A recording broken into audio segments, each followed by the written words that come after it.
So we take the first story now, and the former majority leader in Parliament, Adaklu, has suggested the need to amend the Criminal Offences Act in order to effectively deal with corrupt public and private officials, contributing to a discussion on the floor of Parliament about the growing canker of corruption in Ghana. To mark the International Anti-Corruption Day, Adaklu called for a collective support to fight corruption.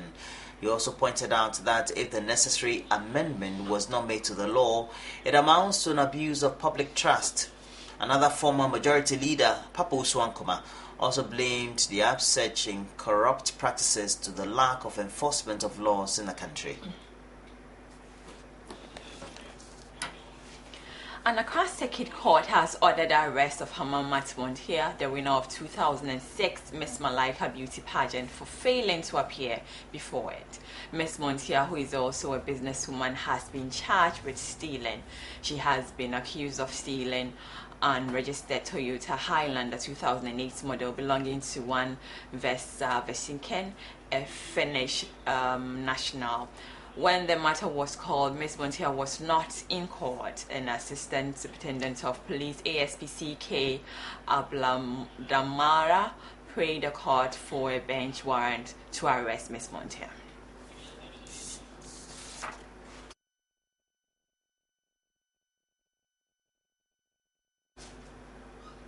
The Judicial Service has engaged residents of Medina, a suburb of Accra, on the use of alternative dispute resolution mechanisms. According to the National ADR Coordinator, Alex Nate, the initiative aims to help deepen efficient resolution of issues in Ghana. In recognition of the need for a mechanism to complement the operations of the regular court system for a faster and efficient resolution of cases, the alternative dispute resolution system was set to handle cases at the community level.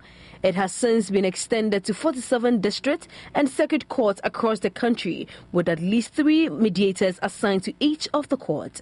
Between 2007 and 2012, a total of 22,004 cases were mediated, out of which 11,524 were settled, with land-related cases being amongst the highest number of cases attended to. The National ADR Coordinator, Alex Nate, talks about the progress made so far. ADR is simply an opportunity for disputants to meet at a round table, this time not in court, this time not acrimoniously, but they are prepared to realize that it is only when they talk that they can get answers, because you are assisted by the mediator to negotiate properly with the other party. And so people are now understanding what is meant by give and take. Bring your idea, let me bring mine, and let's see where we meet and blend them.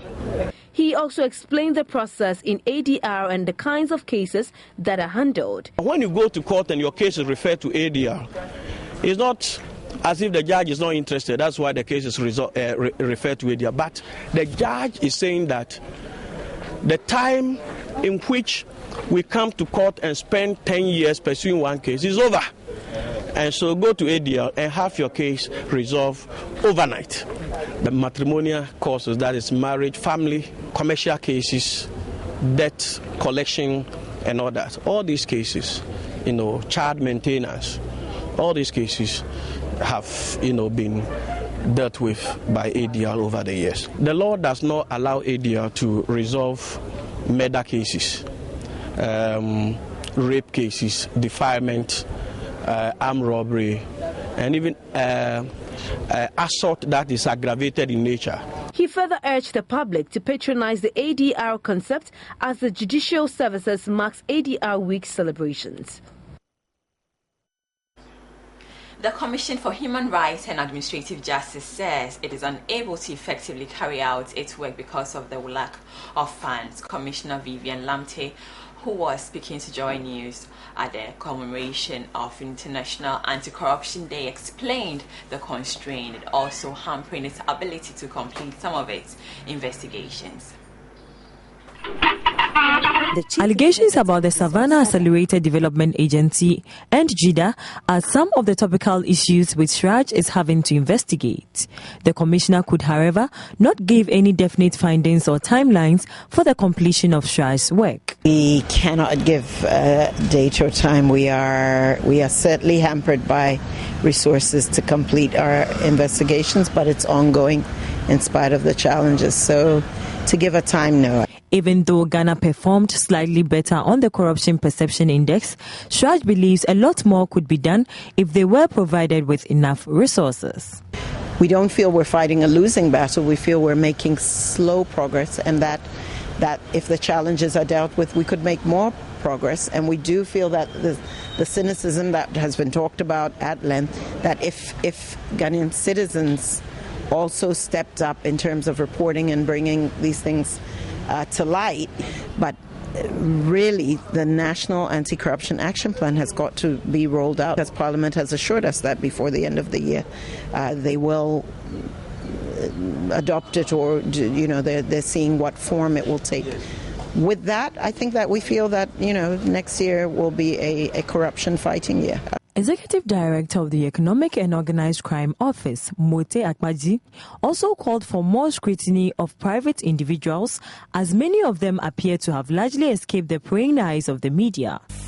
I am happy when the press concentrates on public officials, particularly political office holders. I would wish they went beyond that and concentrated also on those private individuals. Meanwhile, other civil society groups at the launch of this year's corruption report called for the speedy passage of the Right of Information Bill. Officials also called on the media to help step up the fight against corruption in the country. Well, we'll have to go to the Volta region, where Joy News has been to Adaklu and Mango Tedeka, where the way of life of the community was given international prominence when Gifty Ando Appiah's report was adjudged the best television news story at the CNN Multi-Choice African Journalist Awards. A year on, Gifty reports not much has changed, as the people in the community are generally going about life as usual.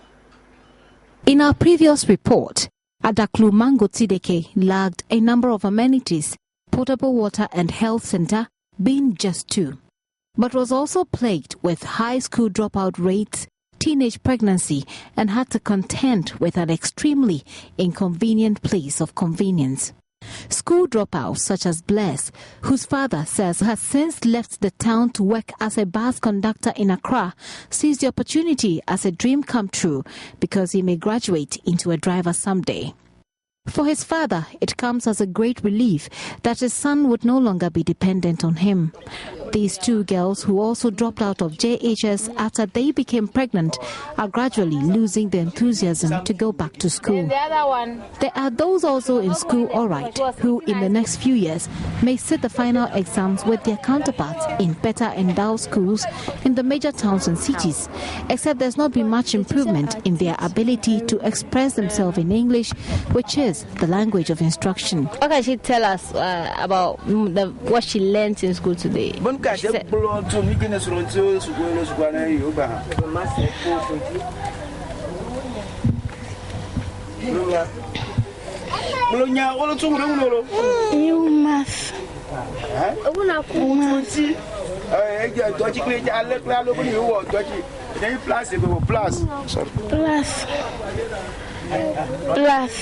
What did you learn in school today?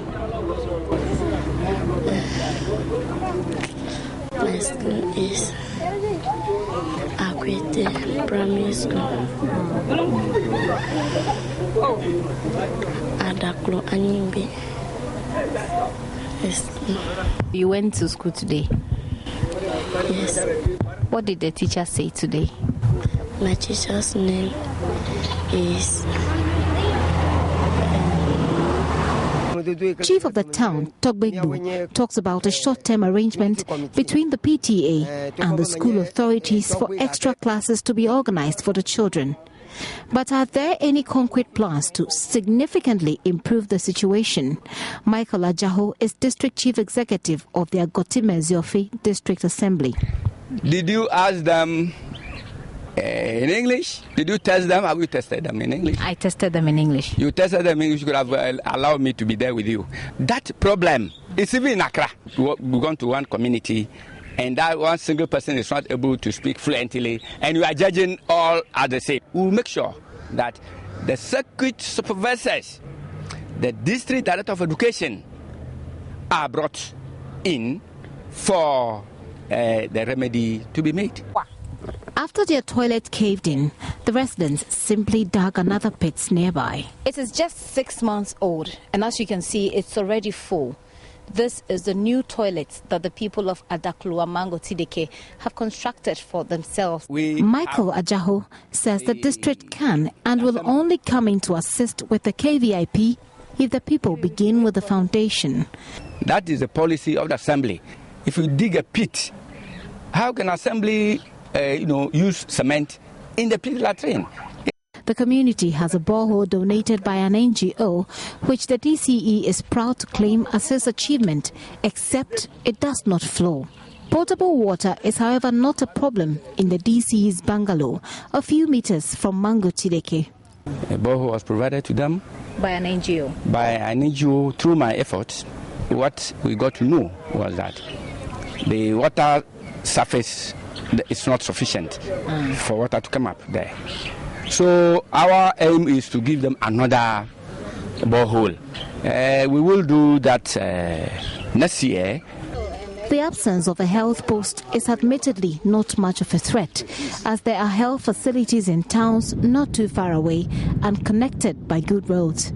But the DCE explains the community is even too small to have its own facility. Well, Mangotideke, I don't think it deserves a health post, but it's not far. So if they are finding it difficult, they rush the person to what? But a health center. And that is why we have provided an ambulance. And the ambulance, within 3 minutes, within 1 minute, you call the ambulance and the ambulance comes and pick. I didn't see any ambulance. The ambulance is in assembly. It is working perfectly. For the people, life goes on, and it is what it is.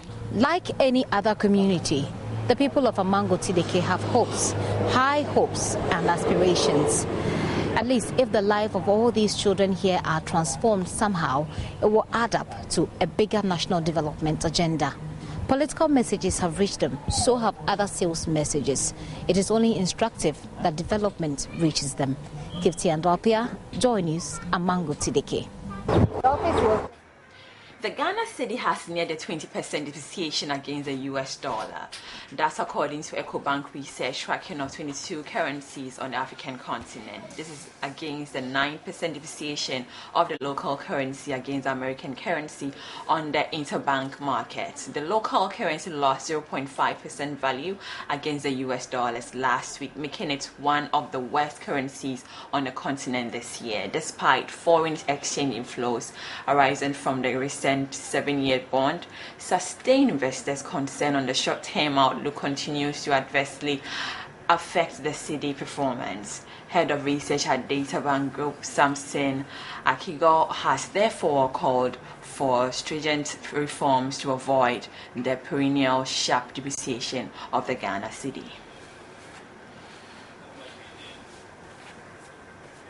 Well, so if you're concerned about how CD seems to be having a free fall, I guess that we just how need much is to that? show up. $100 to be watching CDs now? How much should be $100 now? $100 would now be, I think, 200 and something Ghana cedis there around. Yeah. No. That's good money for you, though, if you want to invest in foreign currencies. At least you need to keep it for a little more months, like a year or something. And then, you boom. Yes, of course. You get some additional appreciation on the money you have invested. But let's just give you up to speed with the latest of our top stories. Just part of our headlines for the morning. Former Majority Leader Abang Bagmin calls for amendment of the Criminal Offences Act. The Trade Ministry will today meet members of the Anti-Piracy Textiles Task Force. Well, so those are the stories we have for you for the morning. Please get interactive. We have the social network pages. We have them on Facebook and Twitter. I have my personal handle on Twitter as well, Walker Ghana, and a page on Facebook for the channel, Join News on TV channel. Please get interactive and let's see what messages you put there. Up next is sports, proudly brought to you by Tigo. Smile, you've got Tigo.